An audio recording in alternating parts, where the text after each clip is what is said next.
Halo teman-teman, di sini sebelum kita membahas mengenai pencemaran plastik, kita harus mengetahui apa itu ekoteologi. Ekoteologi adalah studi tentang hubungan antara agama dan alam. Ini mencakup bagaimana berbagai agama memandang alam maupun manusia di dalamnya, dan tanggung jawab kita untuk merawat lingkungan. Kita masuk pada pembahasan pencemaran plastik. Saya memilih pencemaran plastik sebagai isu lingkungan yang signifikan karena dampaknya yang luas dan jangka panjang terhadap lingkungan dan masyarakat.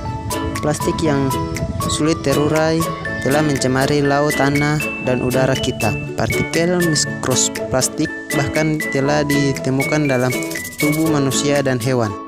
Analisis masalah. Penyebab utama pencemaran plastik adalah produksi plastik yang berlebihan dan pengelolaan sampah yang buruk. Plastik digunakan dalam berbagai produksi hari-hari dan seringkali dibuang sembarangan. Akibatnya plastik berakhir di lautan, tertelan oleh hewan laut dan mencemari tanah. Konsekuensi dari pencemaran plastik sangat serius, antara lain yang pertama, kerusakan ekosistem laut. Plastik membahayakan kehidupan laut seperti ikan, burung laut, dan mamalia laut. Yang kedua, pencemaran tanah dan air. Plastik menghambat pertumbuhan tanaman dan mencemari sumber air minum. Yang ketiga, masuknya mikroplastik ke dalam rantai makanan.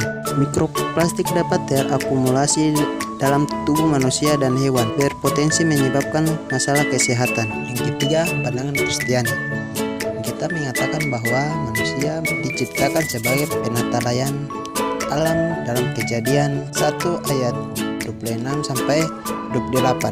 Kita memiliki tanggung jawab untuk merawat dan menjaga ciptaan Tuhan. Ayat-ayat seperti Mazmur 24 ayat 1 mengatakan bahwa bumi dan segala isinya adalah milik Tuhan, dunia dan semua yang ada di dalamnya. Ajaran gereja tentang ekoteologi menekankan pentingnya hidup selaras dengan ciptaan dan menghargai nilai-nilai intrinsik setiap makhluk hidup.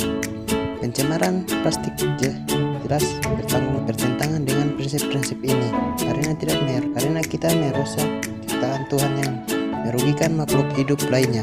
Keempat, solusi yang diusulkan berdasarkan prinsip-prinsip ekoteologi Kristen, berikut adalah beberapa solusi yang dapat diterapkan untuk mengatasi masalah pencemaran plastik.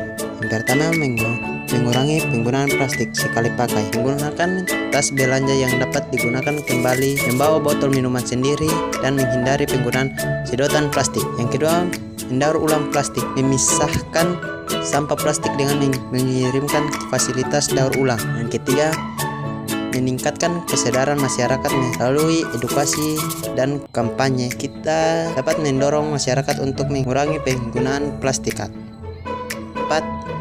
Menerapkan kebijakan yang mendukung daur ulang.